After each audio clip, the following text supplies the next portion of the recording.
খেয়াল করুন আপনার মাইক্রোসফট ওয়ার্ডে এরকম একটি লেটার প্যাড আছে এবং যেটার হেডারে কিছু কথা এরকম লেখা থাকে। বিভিন্ন সরকারি অফিস অথবা বেসরকারি অফিসেও এরকম লেটার প্যাড দেখতে পাবেন।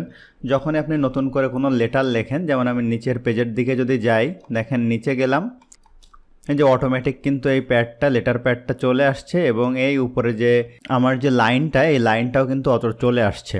তো অনেকে আপনারা হেডারে এই লেখাগুলো অ্যাড করতে পারেন, কিন্তু আসলে এই লাইনটি অ্যাড করতে পারেন না। তো এই লাইনটি কিভাবে অ্যাড করব, ওইটা আজকে আমাদের টিউটোরিয়াল। তো চলুন শুরু করা যাক। তো আপনি যদি আমার চ্যানেলে নতুন হয়ে থাকেন তাহলে চ্যানেলটি অবশ্যই সাবস্ক্রাইব করে নেবেন, ফলে বিভিন্ন রকম টিউটোরিয়াল পাবেন যেগুলো আপনার বাস্তব জীবনে অনেক উপকারী, সেগুলো অবশ্যই দেখে নেবেন। তো আমি এটা ক্লোজ করে দিলাম, সেভ দিলাম।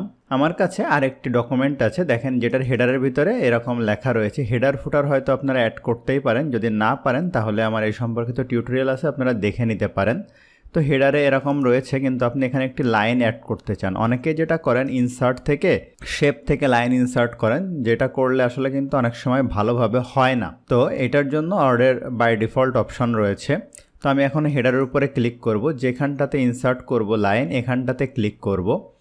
এখন দেখেন আমি যদি লাইন ইনসার্ট করি, যেমন আমি ডিজাইনে যাব, যাওয়ার পরে আমরা পেজ বর্ডারে যাব, যাওয়ার পরে এখান থেকে দিব বর্ডার, দেওয়ার পরে এখান থেকে আমি কাস্টম বর্ডারে যাব, যাওয়ার পরে আমি স্টাইল যে কোনোটা চেঞ্জ করতে পারি। আপনি ডাবল দাগ দিতে পারেন, সিঙ্গেল দাগ দিতে পারেন। আমি এইটা দিলাম।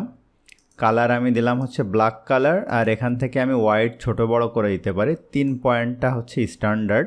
এখন আমি কোন পাশে যাব, আমার ডকুমেন্টের দেখেন আমি এই উপরের পাশে দিব।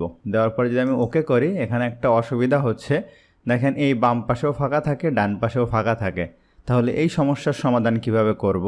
এটার জন্য আমি কন্ট্রোল জেড প্রেস করে আবার আগের অবস্থানে যাই। যাওয়ার পরে এখানে ক্লিক থাকা অবস্থায় দেখেন আমি যে ইনডেন্ট, এখান থেকে এই বামে সরিয়ে দেই, এই ডানের ইনডেন্টটাও এই যে ডানে সরিয়ে দিলাম একদম। হ্যাঁ, এখন আবার এখানে ক্লিক থাকা অবস্থায় আমরা ডিজাইন থেকে পেজ বর্ডারে যাই।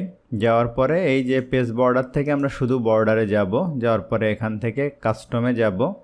এখান থেকে আমি যে কোনোটা দিতে পারি, আগের মতো এইটা সিলেক্ট করলাম, 3 পয়েন্ট দিলাম, এই উপরে থাকবে, আমি ওকে দিলাম। এখন দেখেন সুন্দর চলে আসছে। এখন আমি এই লেখার পরে এখানে একটা ইন্টার দেই, দিয়ে বাইরে ক্লিক করি, তাহলে দেখেন আমার এই বর্ডারটা সুন্দর কিন্তু চলে আসছে। এখন যদি আমি নতুন একটা পেজ ক্রিয়েট করি, সেটা ইন্টার বাটন প্রেস করে হইতে পারে, বা পেজ ব্রেক থেকেও আমি ইন্টার দিয়েই করলাম, যেটা আমরা অনেকেই করি। তো ইন্টার দিয়ে যখন আমি দেখেন নিচের দিকে যাচ্ছি, অটোমেটিক এই পেজেও কিন্তু চলে আসছে, যেহেতু আমি এটা হেডারে অ্যাড করেছি। তো আশা করি ভিডিওটা আপনাদের জন্য হেল্পফুল ছিল। ভিডিওটি ভালো লাগলে অবশ্যই লাইক করবেন, কেমন লাগলো কমেন্ট করবেন, আপনার বন্ধুদের শেয়ার করতে ভুলবেন না।